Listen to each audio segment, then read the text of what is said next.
Vamos direto para Nova York. Javier Milei começa a discursar na Assembleia Geral da ONU. Vamos acompanhar com tradução simultânea de Aldo Vidor.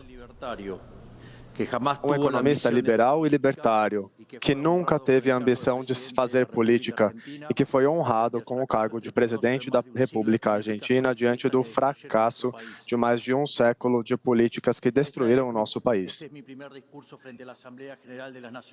Este é o meu primeiro discurso na Assembleia Geral das Nações Unidas e eu quero aproveitar para dar os parabéns e para alertar as diversas nações do mundo sobre o caminho que estamos percorrendo há décadas e sobre a consequência de que essa instituição fracasse no cumprimento da sua missão original. Eu não estou aqui para falar o que o mundo tem que fazer, estou aqui para falar o que vai acontecer se a ONU continuar promovendo as políticas coletivistas que promovem diante do mandato da Agenda 2030. E, por outro lado, quais são os valores que a nova Argentina defende?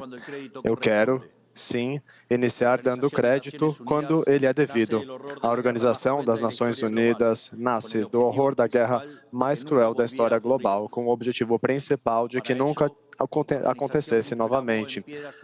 Para tal, a organização escreveu em pedra seus princípios fundamentais na Declaração Universal dos Direitos Humanos. E aí, foi feito um acordo básico de acordo com a seguinte máxima, de que todos os seres humanos nascem livres e iguais em dignidade e em direitos. Sob a tutela dessa organização e com a opção dessas ideias, nos últimos 70 anos, a humanidade passou por um período de paz global, que foi o período mais longo da história, e conseguiu também que coincidisse com o período de maior crescimento econômico da história. Foi criado um fórum internacional no qual as nações possam dirimir seus conflitos através da cooperação, em vez de recorrer instantaneamente às armas, e conseguiram chegar a algo nunca antes pensável: sentar de modo permanente junto com as 5 potências maiores do mundo, na mesma mesa, cada uma com o mesmo poder de veto, apesar de terem interesses totalmente diferentes. Tudo isso fez com que o flagelo da guerra desaparecesse, mas conseguíssemos, por enquanto, que nenhum conflito chegasse a proporções mundiais. O resultado foi que passamos a ter 2 guerras mundiais em menos de 40 anos, que juntas, mais de 120 mil vidas foram ceifadas em 70 anos consecutivos de paz e estabilidade global sob o mandato de uma ordem que permitiu que o mundo todo se integrasse comercialmente, concorresse e prosperasse, porque onde está o comércio, não há balas. O comércio garante a paz, a liberdade garante o comércio e a igualdade perante a lei garante a liberdade. Foi cumprido definitivamente o que o profeta Isaías havia dito, que Deus estará entre as nações, arbitrará entre diversos povos, forjará suas espadas e suas lanças. A nação não tomará uma espada contra outra nação e nunca mais conhecerão assim a guerra. Isso foi o que aconteceu majoritariamente sob a tutela das Nações Unidas nas primeiras décadas. E por isso, desse ponto de vista, nós estamos falando aqui de um sucesso que temos que destacar na história das nações, e isso não pode ser deixado de lado. No entanto, em algum momento, e como geralmente acontece com a maior parte das estruturas burocráticas que nós, os homens, criamos, essa organização deixou de cuidar dos princípios presentes na sua declaração fundacional. Uma organização que havia sido pensada essencialmente como um escudo para proteger o reino dos homens, se transformou agora em um leviatã de tentáculos múltiplos que decide não somente o que cada Estado-nação deve fazer, mas também como todos os cidadãos do mundo devem viver. Assim, passamos de uma organização que buscava a paz a uma organização que agora impõe uma agenda ideológica aos seus membros, com uma infinitude de temas que faz parte da vida do homem em sociedade. O modelo das Nações Unidas, que havia sido bem-sucedido, cuja origem nós podemos pensar, como o presidente Wilson falava, da sociedade de paz e de vitória baseada na cooperação dos Estados-nação, foram conceitos que foram abandonados, foram substituídos por um moderno de governo supranacional de burocratas que colocam os cidadãos do mundo e impõem um modo de vida determinado a eles. O que discutimos nessa semana aqui em Nova York, na cúpula do Pacto para o Futuro, não é somente mais do que aprofundar esse futuro trágico adotado por essa instituição.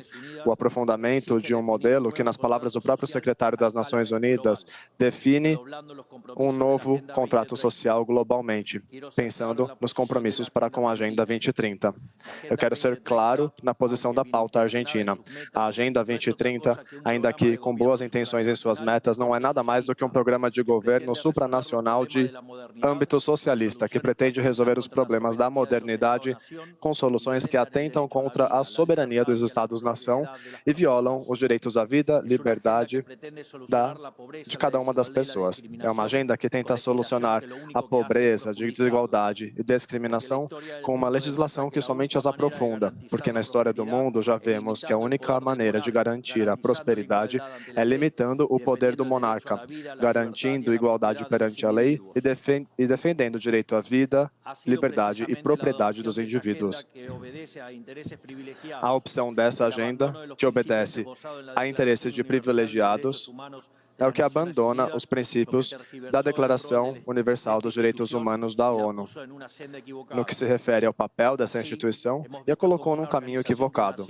Assim, vimos como uma organização que nasceu para defender os direitos do homem se tornou uma das principais impulsionadoras da violação sistemática da liberdade, como, por exemplo, com as quarentenas globais durante o ano de 2020, que deveria ser considerado um crime contra a humanidade. Nessa mesma casa que diz defender os direitos humanos, permitiram a entrada no Conselho de Direitos Humanos de ditaduras sangrentas como a de Cuba e de Venezuela, sem nenhum tipo de abordagem específica. Nessa mesma casa que diz defender os direitos das mulheres, permitem a entrada no Comitê para Eliminação de Discriminação contra a Mulher, países que castigam sua mulher. E nessa mesma casa, sistematicamente, votam contra o Estado de Israel, que é o único país do Oriente Médio que defende a democracia liberal, enquanto já foi demonstrado ao mesmo tempo uma falta de capacidade total de responder ao flagelo do terrorismo. No plano econômico, promoveram políticas coletivistas que atentam contra o crescimento econômico, violam os direitos à propriedade e pioram os processos econômicos nacionais, impedindo aos países do mundo de gozarem dos seus próprios recursos para que possam avançar.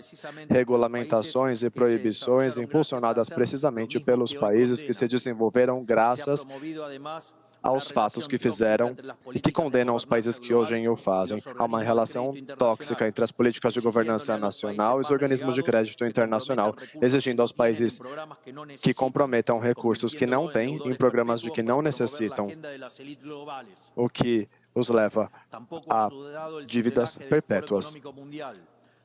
Tampouco, pensando no Fórum Econômico Mundial, sob sua tutela, promovem-se políticas ridículas, como as políticas de emissão zero, que danificam sobretudo aos países pobres.